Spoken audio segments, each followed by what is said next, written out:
Em nome do Pai, do Filho e do Espírito Santo. Amém. Segundo Macabeus, capítulo 14. 3 anos mais tarde, Judas e seus companheiros souberam que Demétrio, filho de Seleuco, tinha chegado pelo porto de Trípolis, com um poderoso exército e com uma grande esquadra. Soube também que o país caíra em suas mãos e que havia causado a perda de Antíoco e de seu tutor Lisias.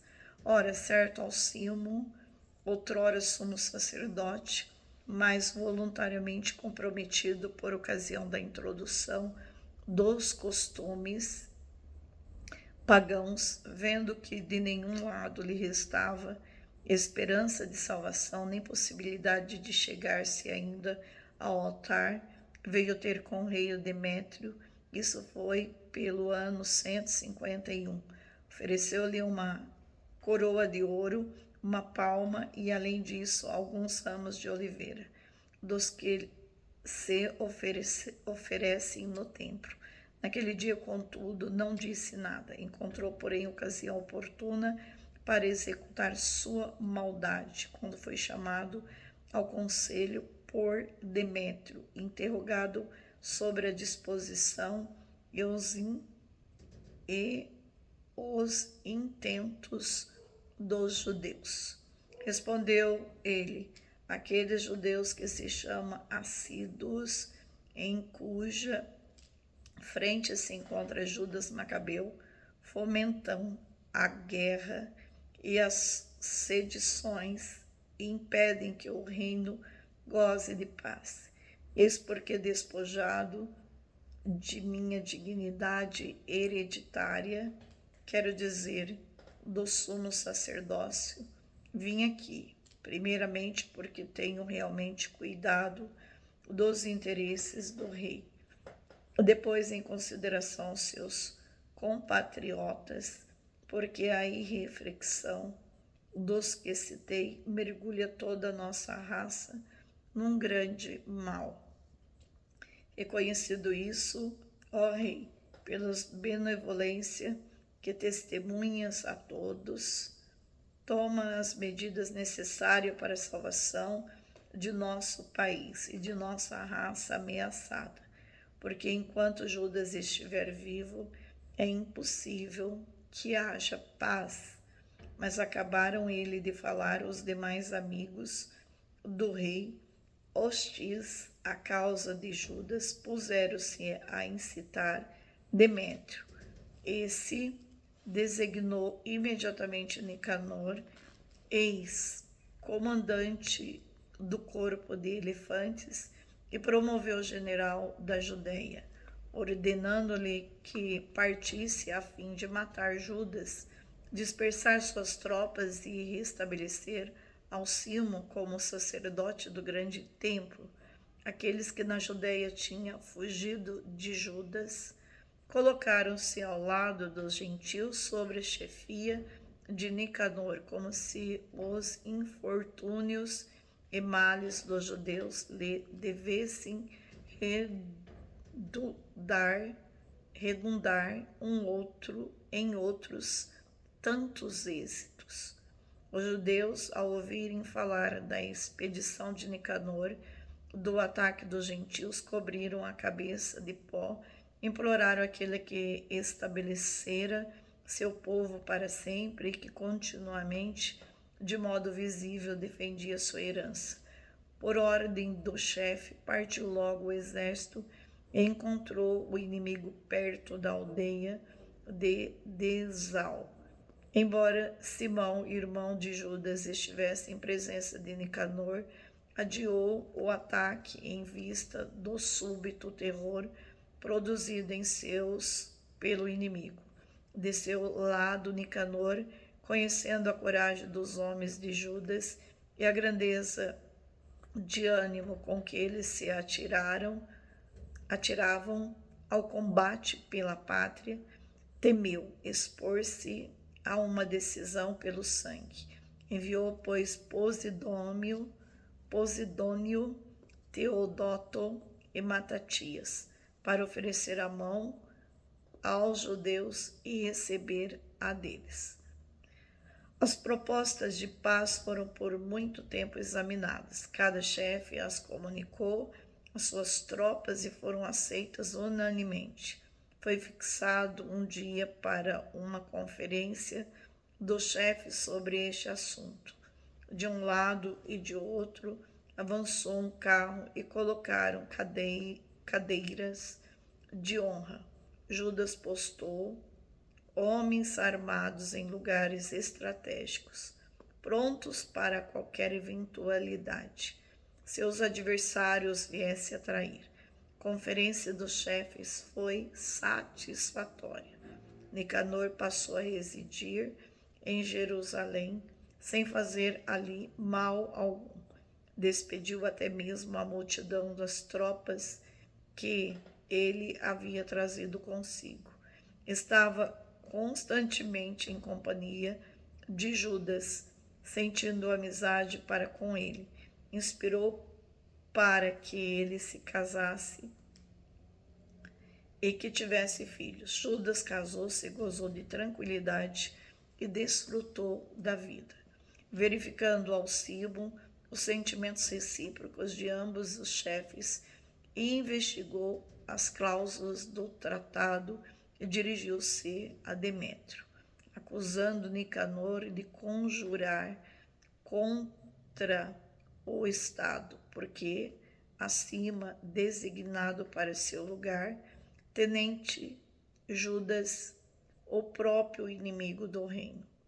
Exasperado e excitado pelas calúnias deste bandido, escreveu o rei a Nicanor, dizendo-lhe que estava descontente com os tratados realizados e ordenava-lhe que lhe enviasse preso Macabeu, e o mais depressa possível para Antioquia. Ao receber a carta, Nicanor ficou consternado e triste por ter de romper seus contratos sem que Judas tivesse agido mal. Mas como ele não podia contrariar as ordens do rei, procurava uma ocasião para executar essa ordem por algum ardil. Reparando Macabeu que Nicanor se mostrava mais rude para com sua pessoa e com uma atitude mais indiferente, achou que esse procedimento nada indicava de bom. Reunindo, pois, um grupo dos seus partidários, ocultou-se de Nicanor.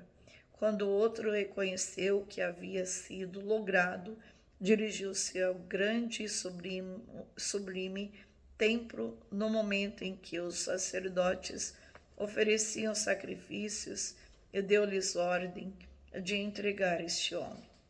Os sacerdotes, porém, juraram-lhe que não sabia onde se achava o que ele procurava. Então, estendendo a mão para o templo, jurou: se não me entregardes Judas preso, arrasarei até o solo este santuário de Deus. Derribarei o altar e no mesmo lugar edificarei um magnífico templo de Dionísio. Dito essas palavras, ele retirou. Os sacerdotes então ergueram as mãos para o céu e invocaram aquele que sempre pelejou pelo seu povo. Senhor do universo, exclamava eles, vós que bastais a vós mesmo, quisestes possuir entre nós um templo por habitação. Ó fonte santa de toda santidade, conservai, pois, sempre livre de toda profanação esta casa que há pouco foi purificada. Aconteceu também que Razias, um dos anciãos de Jerusalém, foi denunciado a Nicanor. Era um homem dedicado aos seus concidadãos de grande reputação e cognominado pai dos judeus, por causa de sua benevolência. Anteriormente, por ocasião da resistência do paganismo, havia sido acusado de judaísmo, e pelo judaísmo ele havia exposto de corpo e alma com extremo zelo. Nicanor, que pretendia dar uma prova de sua hostilidade para os judeus, enviou mais de 500 homens para apoderar-se dele, supondo que prendendo-o causaria aos judeus um golpe penoso.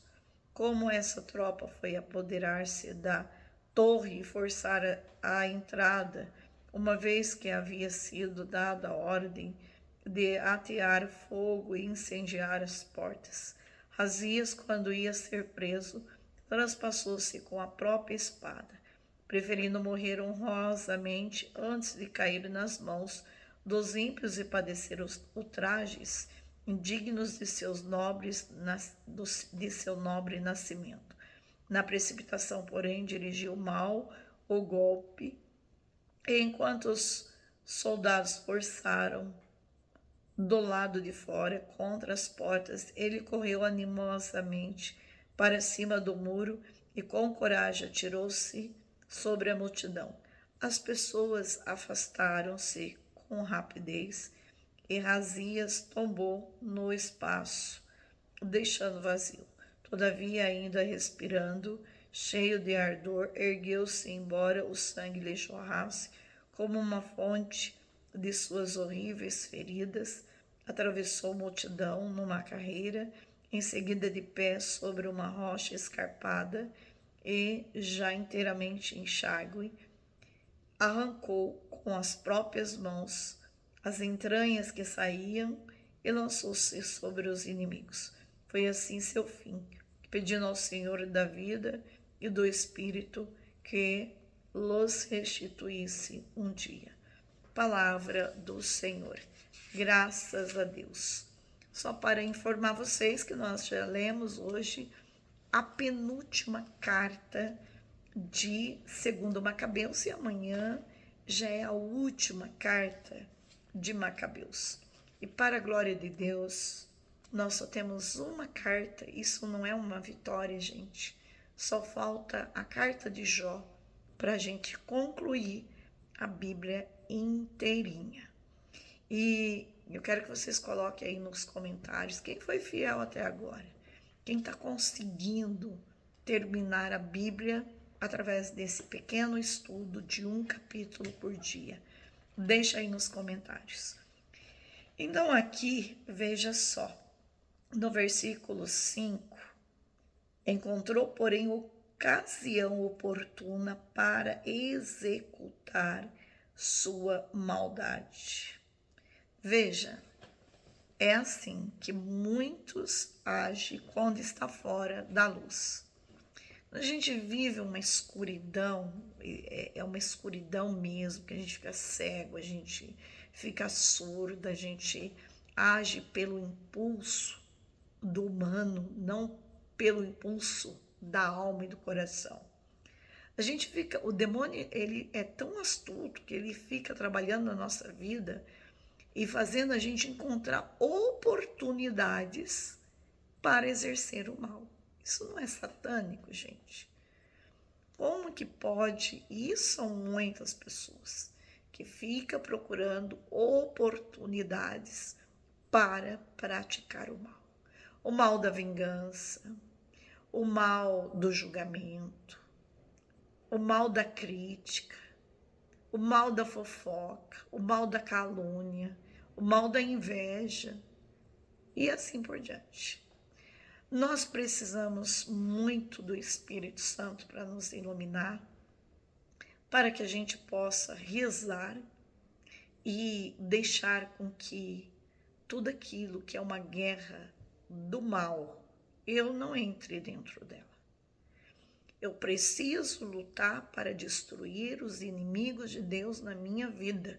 Como que eu vou destruir eles? Primeiro, com uma boa confissão, sempre, pelo menos uma vez por mês. Segundo, comungando o corpo e o sangue de Jesus, nem que fosse só domingo ou sábado à noite. Terceiro, rezando nem que for um terço por dia, né? É desta forma, rezando o meu 7 Pai Nosso, Santa Brígida, lendo a palavra de Deus, é com a minha santidade, é com a minha perseverança, é com a minha constância, é com a minha fidelidade, minha constância, minha perseverança, o meu amor pela palavra de Deus, que eu vou destruir toda a força do mal. Eu preciso fazer aquilo que o inimigo não sabe fazer: amar, perdoar, esperar, perseverar. É isso que ele não sabe. Eu preciso fazer isso. E assim a gente vai vencer sempre. Que Deus, então, possa nos abençoar e que a gente possa encontrar oportunidades para fazer o bem. Fazer o bem, destruir o mal pelo bem. Que Deus nos abençoe em nome do Pai, do Filho e do Espírito Santo. Amém.